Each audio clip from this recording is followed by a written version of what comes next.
I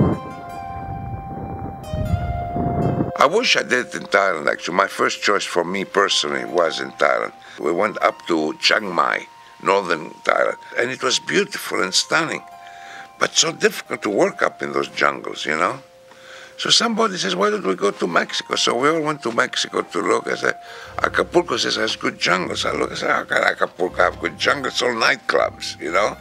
So right into behind Acapulco on the beach, it's all jungles.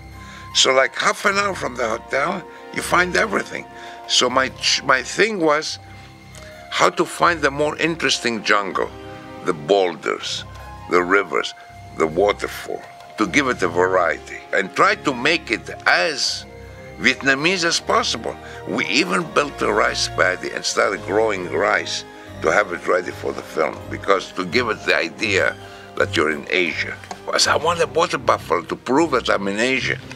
We couldn't. They tried the cow, they put phony things. It's a joke. Mexico presented a lot of problems because of the logistics, number one. We've been through every realistic thing in the world, like mud. Heat, the long hours. Snakes, like yesterday, I almost caught 3 snakes, so you get tarantulas. Stallone would get very mad at me because I had the ability to stand there in my wool uniform and not sweat. He says, how do you do that? And I said, I won't allow myself to sweat.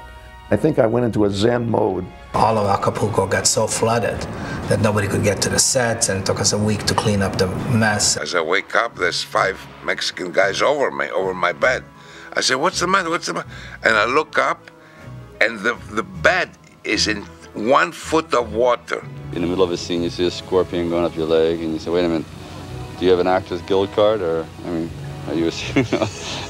And because of the political situation, mainly having to do with permits and being able to get certain equipment into the country. We had the helicopters waiting in Texas ready to come into Mexico. They said no. So we had to grease a lot of bombs and things to bring these bloody helicopters in. We're using a Mexican Air Force hangar, and there's a captain there, and he said, the general wants you to have a drink with him and Mr. Stallone. I explained to him that we can't do that today because we're filming right now and Mr. Stallone isn't here. And he said, no, you must go now or we'll have no more electricity. So we went over and had some drinks with him, and then we could shoot, do anything we wanted to, you know. And we had this huge Buddha made out of styrofoam, and he wanted that Buddha. And I said, you can have the Buddha, but you wait till the picture's over. After that, everything was fine. You know, thousands of people go to Acapulco every year for vacation, so as an actor, you can't really complain when you go there to work. There were a few nights out where we took the Slymobile out. You know, he became like the unofficial mayor of Acapulco. I don't think we stopped dancing until 2 or 3 in the morning. And Stallone keeps a grueling schedule because he's up in the morning and he works out every day without fail and every evening. And I have to say, it's probably one of the few movies I've done where the guy looks better than the girl.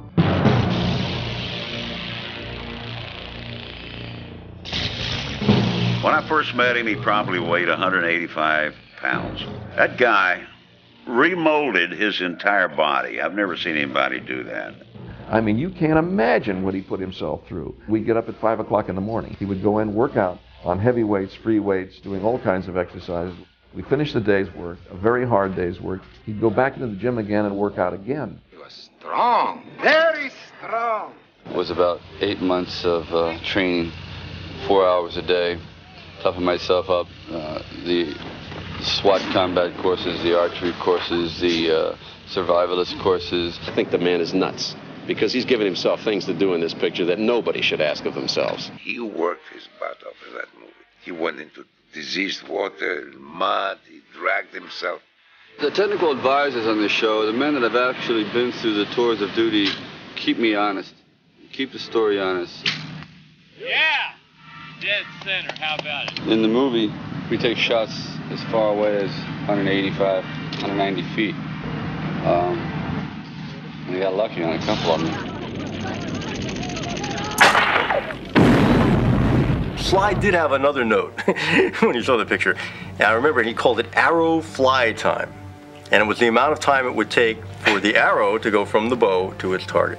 And he had me kind of lengthen. Whereas I had cut Sly, you know, letting go, and maybe I cut away. He wanted me to hold it a beat and then hold the next shot a beat. Kind of worked. It's the old arrow fly time. Arrow fly time, that's what he said. They're both very good editors. But the only thing, I like to smoke a cigar now and then, and he hates smoke, so I had a problem, I had to leave the room and all that. And we used to joke about it because there was always a pile of cigarette butts outside the door. Right. Just a pile that high. The director of photography was Jack Cardiff. I remember when I was on location and I was actually working with him, we'd be talking about stuff. And I was pinching myself. I'm working on a movie with Jack Cardiff, and this is the man who shot The Red Shoes. What a great cinematographer. When you do an action movie, you have to make it different and original. And we had to invent actions going through the movies. I started thinking, hey, how is he gonna kill more Russians today or more bad guys today? They had a maiming montage, if you will, in the first picture. It seemed to work, so they put one in the second picture. Vignettes. He kills this guy, he kills this guy, he kills this guy. And we do it fast, and you know, the audience responds like, whoa, you know.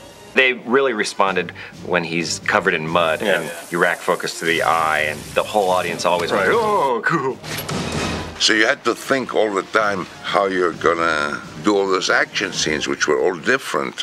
Most of the special effects were actually shot or created through the editing.